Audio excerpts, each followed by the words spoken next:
Lindsay. I'm the librarian at Stone Creek Junior High, and today we are reading the first chapter of Always and Forever Lara Jean by Jenny Han. This is the third book in Jenny Han's To All the Boys I've Loved Before trilogy. The first one is To All the Boys I've Loved Before, and the second one is P.S. I Still Love You. The trailer for the Netflix movie of this book just came out. I think it came out last week, and I am super excited. I can't wait to see it, and so that's why I've decided to read the first chapter of this book to you today. If you've never seen that movie, or if you've never read this series, I highly recommend it. They are really funny and really cute.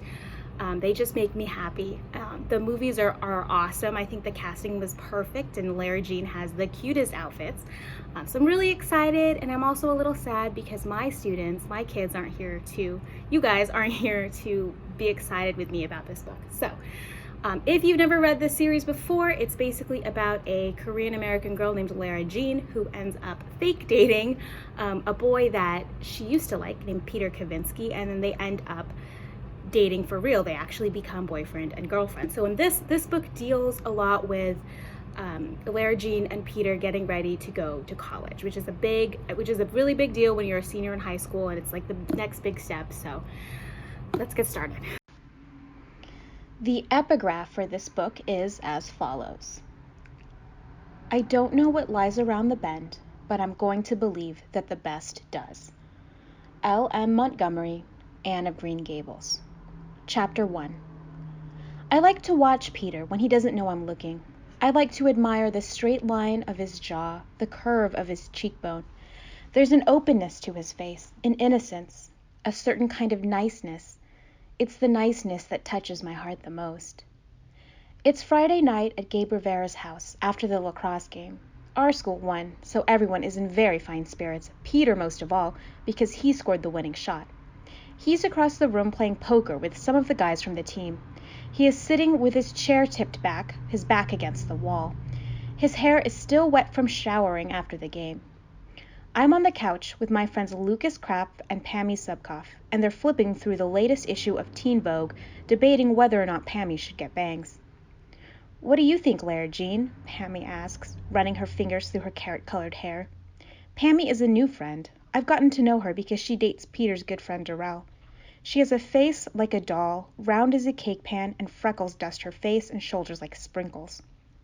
I think bangs are a very big commitment and not to be decided on a whim. Depending on how fast your hair grows, you could be growing them out for a year or more. But if you're serious, I think you should wait until fall, because it'll be summer before you know it, and bangs in the summer can be sort of sticky and sweaty and annoying. My eyes drift back to Peter, and he looks up and sees me looking at him, and raises his eyebrows questioningly. I just smile and shake my head. So don't get bangs? My phone buzzes in my purse. It's Peter. Do you want to go? No. Then why were you staring at me? Because I felt like it.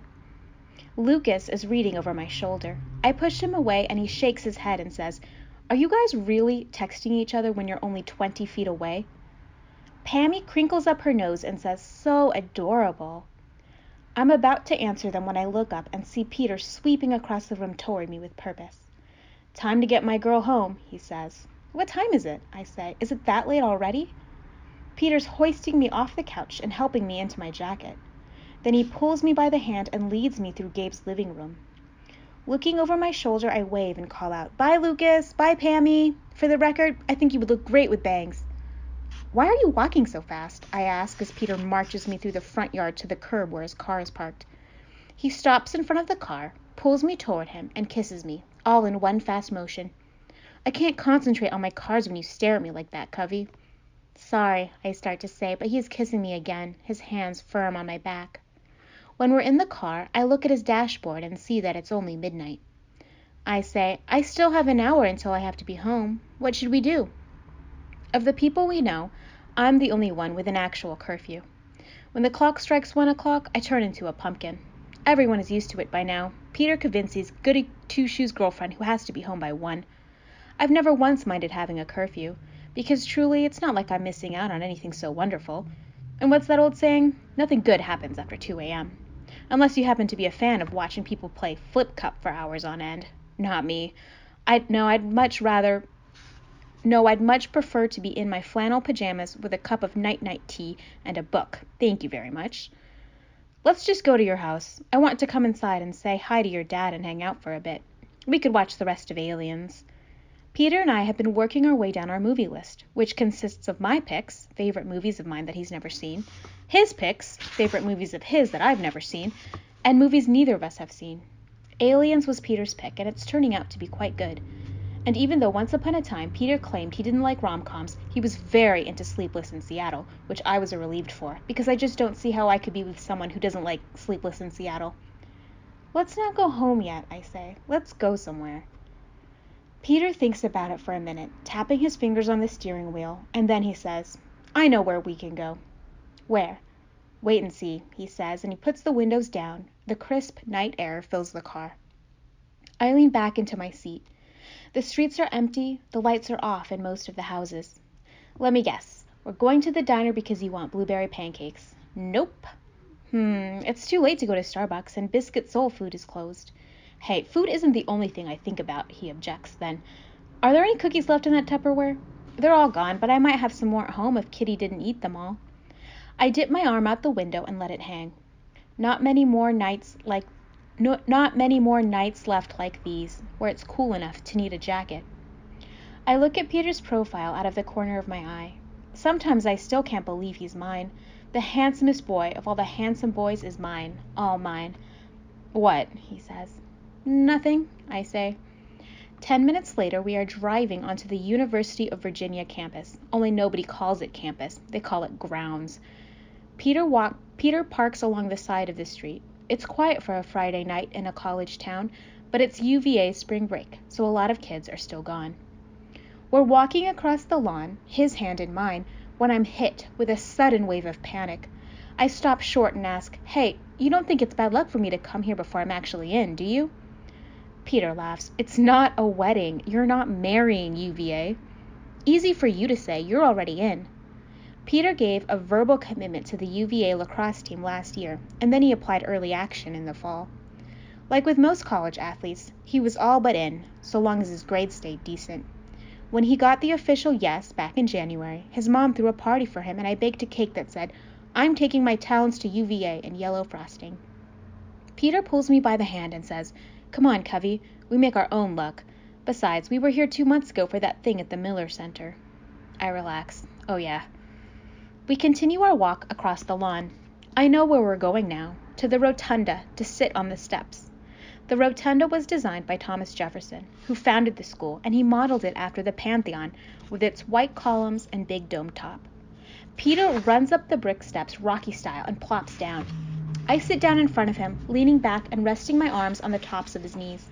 Did you know, I begin, that one of the things that makes UVA unique is that the center of the school, right there inside the rotunda, is a library and not a church? It's because Jefferson believed in the separation between school and church. Did you read that in the brochure? Peter teases, planting a kiss on my neck. Dreamily, I said, I learned it when we went on the tour last year. You didn't tell me you went on a tour. Why would you go on a tour when you're from here? You've been here 1,000,000 times. He's right that I've been here 1,000,000 times. I grew up right here with my family. When my mom was still alive, we'd go see the Hullabahoos perform because my mom loved a cappella. We had our family portrait taken on the lawn. On sunny days after church, we'd come picnic out here. I twist around to look at Peter. I went on the tour because I wanted to know everything about UVA, stuff I wouldn't know just by living around here. Do you know what year they let women in? He scratches the back of his neck. I don't know. When was the school founded? The early 1800s? So 1920? Nope, 1970. I turned back around and faced forward, looking out onto the grounds. After 150 years. Intrigued, Peter says, Whoa, that's crazy. Okay, tell me more facts about UVA. UVA is America's only collegiate World Heritage UNESCO site in all of the United States, I begin. Never mind, don't tell me any more facts about UVA, Peter says, and I slap him on the knee. Tell me something else instead. Tell me what you're looking forward to most about going to school here. You go first. What are you most excited about?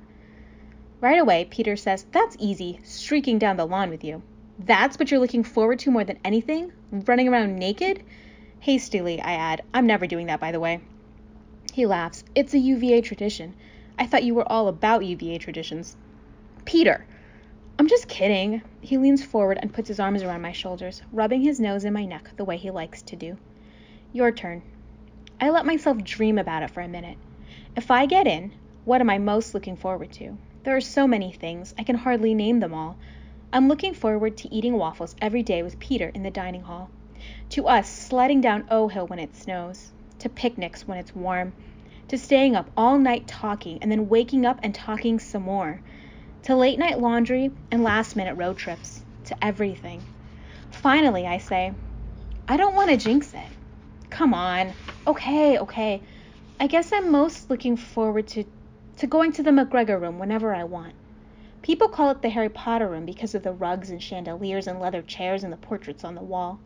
The bookshelves go from the floor to the ceiling, and all of the books are behind metal grates, protected like the most precious objects they are. It's a room from a different time.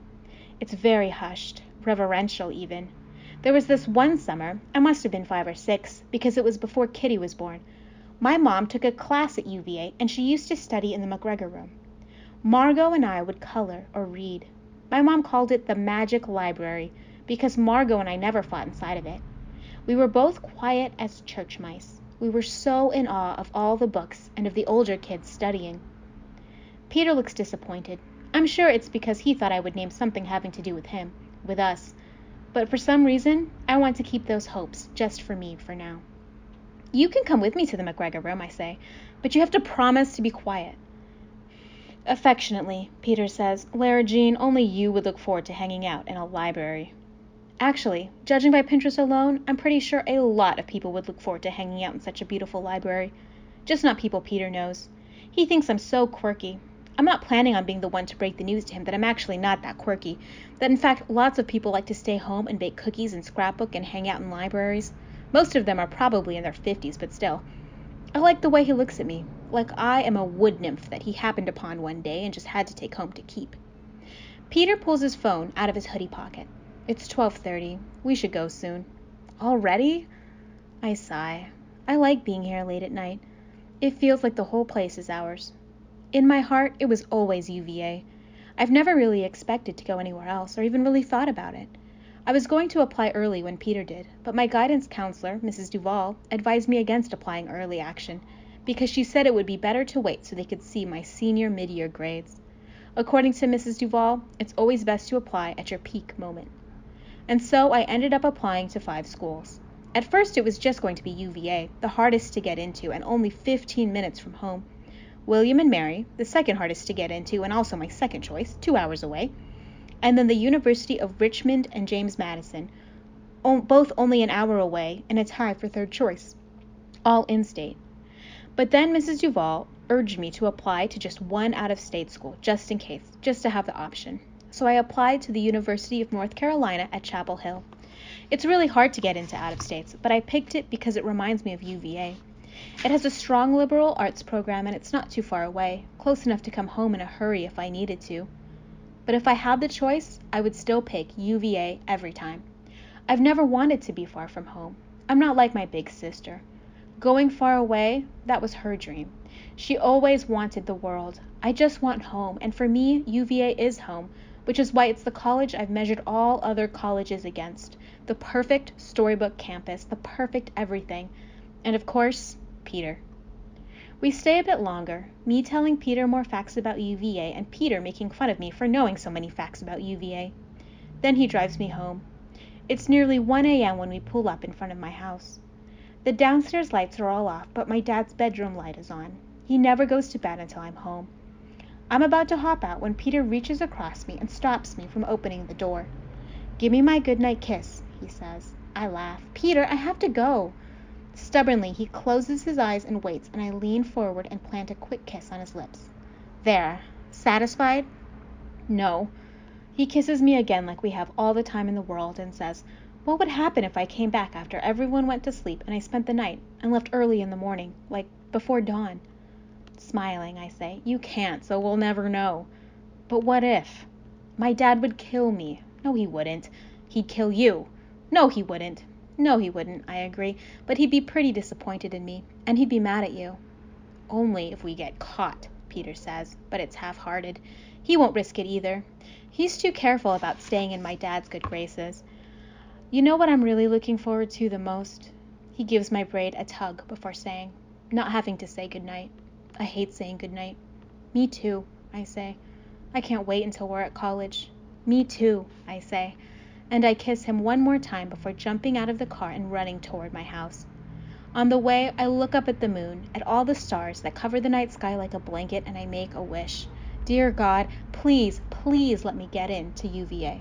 That was the first chapter of Always and Forever, Lara Jean by Jenny Han. If you are interested in checking out this book, I have plenty of copies in the Stone Creek Library.